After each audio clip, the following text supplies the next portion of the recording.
mahal kita, Rosella. I love you too, Fernando.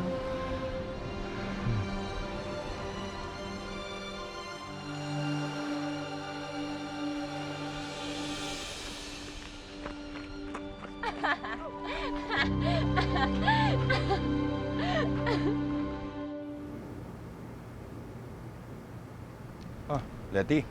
Ay, Kapitan, ako, pinakialaman ko na itong mga sinampay mo. Tuyo na kasi. Salamat ha. Baka may gagawin ka pa sa klinik. Ay, hindi. Wala naman pasyente ngayon. Ah.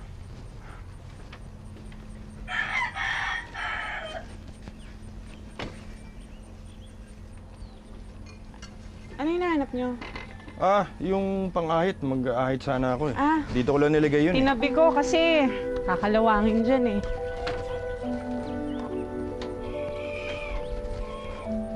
Ay, salamat ha. Ano bang gusto nyong ihain ko mamayang hapunan? Kasi wala naman akong gagawin. Ako na naman magluluto. Hindi, wag na. Ako nang bahala dun. Hindi.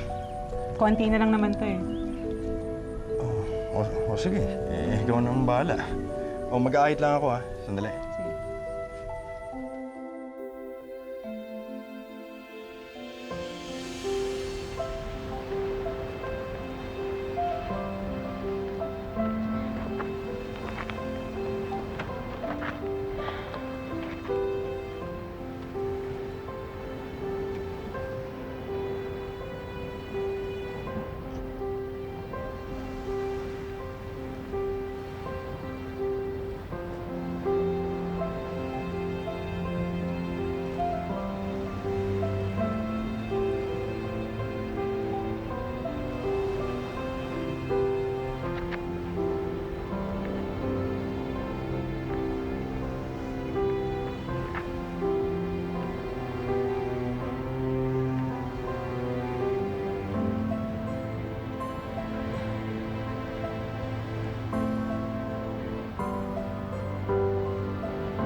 Tama na.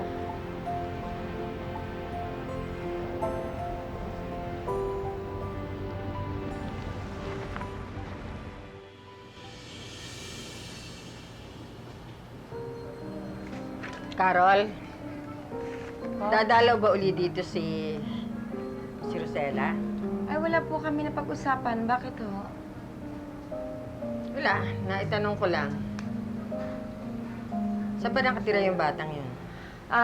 Sa Sitio Bato-Bato. Natatandaan niyo si Belinda? Anak-anakan niya si Rosella. Eh bakit hindi niya pinag-aral? Mukhang tanga yung bata. Matanda na. Ngayon pa lang natututong magbasa. Wala raw pere. At ang balita ko pa nga, malupit daw si Belinda kay Rosella.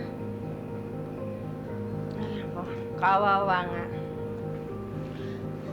Sa susunod, pagdalaw niya dito, patuloyin mo dito sa kwarto ko, ha? Ay, Ako magtuturo sa kanya. talaga po, Ma? Oo, sige ho. Ma, gusto niyo merienda? Gagawa ko kayo? Hindi na. Busog ako.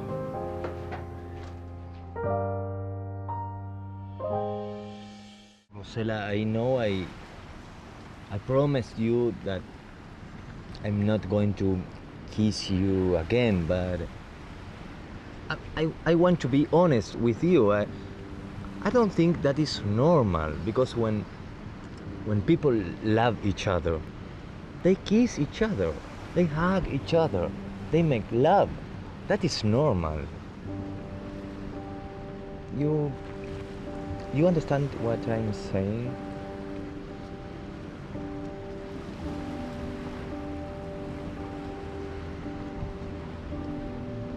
Fernando, wag. Fernando, hindi pa ako handa. At isa pa, nangako ako kay Ma'am Carol na iingatan ko ang sarili ko. Kaya hindi talaga pwede.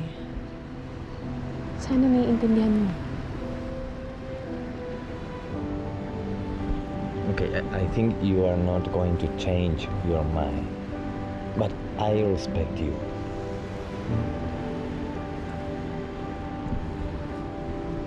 Naku.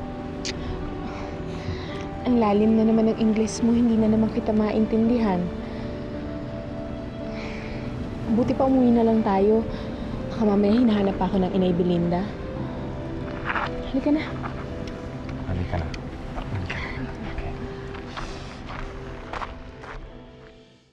Ano? Hinalikan ka na naman ni Fernando? Oo, pero hindi naman natuloy kasi umiwas ako. Hala ka. Naku, alam mo pa naman yung mga lalaki. Kay kukulit. Iwas ka ng iwas. Sila naman, subok ng subok hanggang bumigay ka. Kaya nga, Undang, hindi naman ako bibigay eh. Pinagsabihan ko nga siya at alam niyang magagalit ako kapag pinilit pa niya ako ulit. Pero alam mo, Undang, masarap palang mahalikan, ano? Kaya nga ngayon, hindi ko alam kung sa susunod ba na halikan niya ako, dapat magpalik ako. Ano sa tingin mo? Diyos ko, sa tingin ko, oo. Oo naman, ano ka ba? Alam mo yung mga lalaki, ha? Yan sila talaga may likas na makulit. Parang, pero, pag nakuha na nila yung gusto nila, naku, iiwan ka nila. Tinan mo yung nanay ko. Kaya ikaw, ha, sinasabi ko sa'yo, wag na wag kang bibigay, kahit mga 20 years from now, yan. Pag hindi mo na may angat yung labi mo dito sa dami ng pilegis mo, sa katandaan mo, siguro yon handa ka na, pwede ka nang bumigay. Alam mo, ikaw talaga, Undang. Seryoso yung usapan natin. Nagbibiro ka na naman.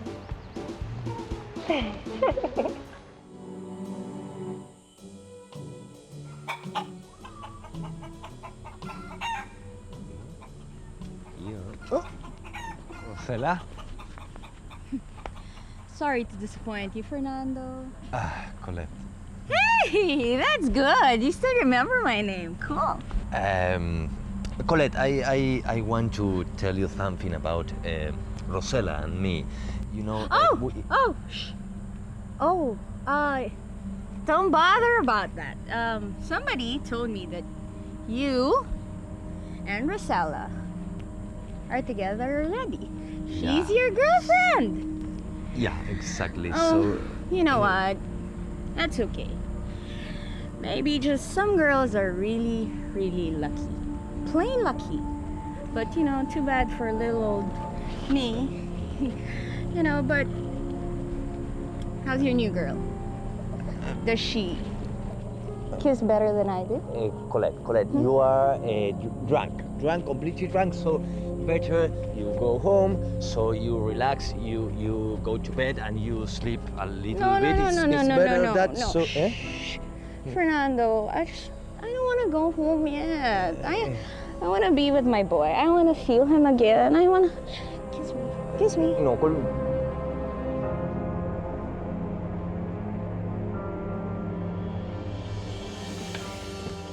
Blanquito? Blanquito? Blanquito? Blanquito! Rosella, halika dito. Yung boyfriend mo, pinapapak ng iba. Ano ka mo? Nakita ko si Fernando at Ma'am Colette naghahalikan. Loleng, huwag ka nga mag-imbento ng balita. Palibhasa, naiinggit ka lang sa amin ni Fernando. Hindi magagawa sa akin ni Fernando yan, ano? Nek-nek mo. Luka-luka. Hindi ako nag-iimbento, no? Kung gusto mo, halika, sasamahan kita. Puntahan natin si Fernando mo para mahuli mo sila. Colette, go home, please. Go.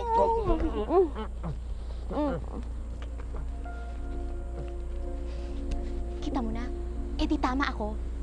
Kinakaliwa ka ni Fernando.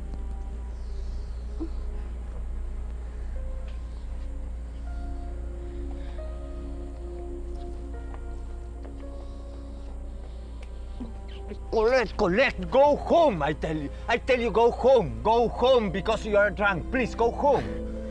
Come on, Fernando. It's just a kiss. No, it's not right. It's not right for you. It's not right for Rosella. I don't want to hurt her. You know, I don't want to hurt her.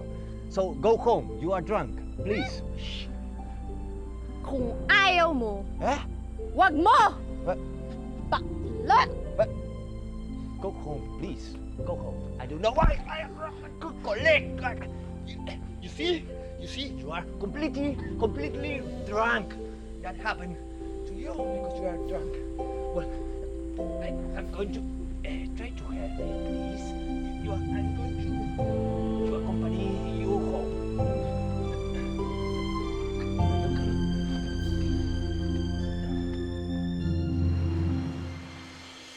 Okay.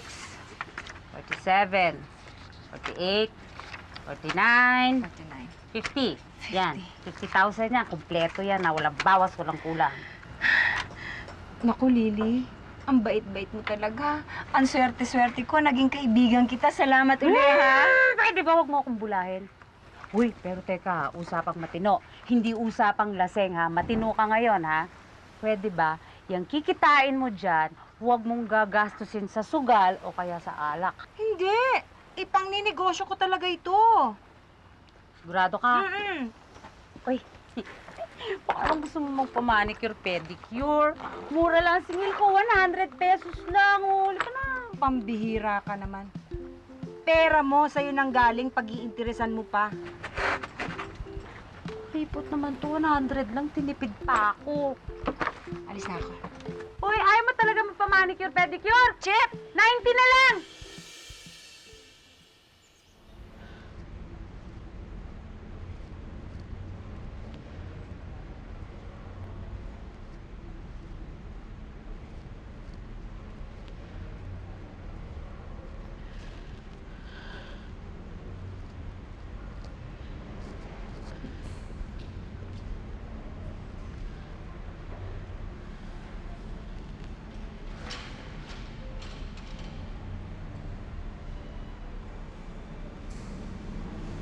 Rosella.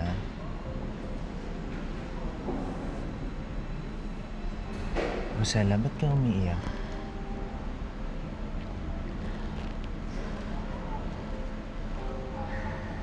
Rodelio. Si Fernando kasi.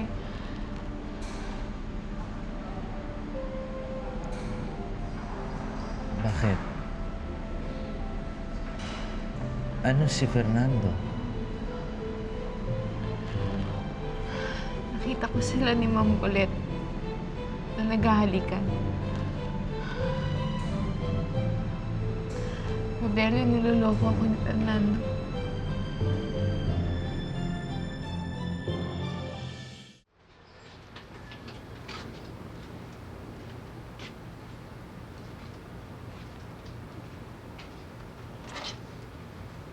Ba?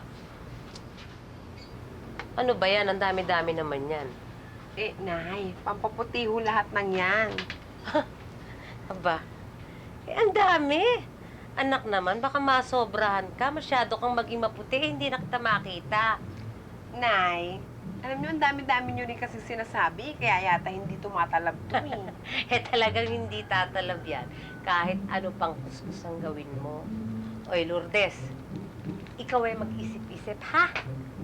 Hindi mo ba alam na yung kulay mong yan ang gustong-gusto ng mga porengger? Nay, mga porangger yun. Oh. Eh, hindi naman ho kasi puti si Michael eh. Ayaw niya ho ng maitim. Gusto niya ho mestiza. Kaya gagawin ko ang lahat, Nay. Para maging mestiza lang ako. Okay, bahala ka. Pero ako, may alam ako. Mas madali. Talaga, Nay? Ano? Pumunta ka sa hardware. Bumili ka ng pinturang puti at buhusan mo yan sa sarili mo. Okay? Pero yung nanay ko, papatawa.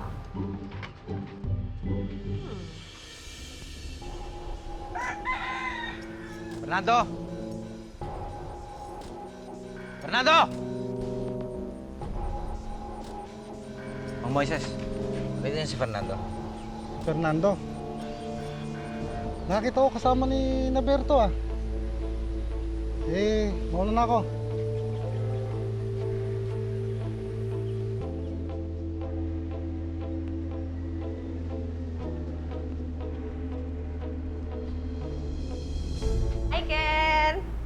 Indang, ba't ngayon ka lang?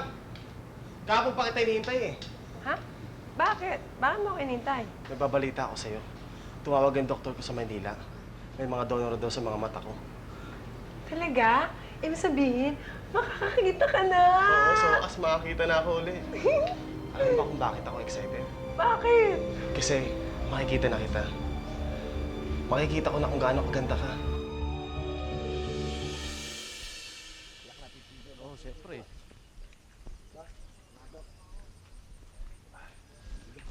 There. Okay. This way. Ah. There it is. Be careful with the hands. Fernando. Thank you. Bye. This way. Butelyo! Gago ka! Di ba sinabi ko sa'yo kung paiyakin si Rosela? Ano? Pinayak mo pa rin? Hayop ka!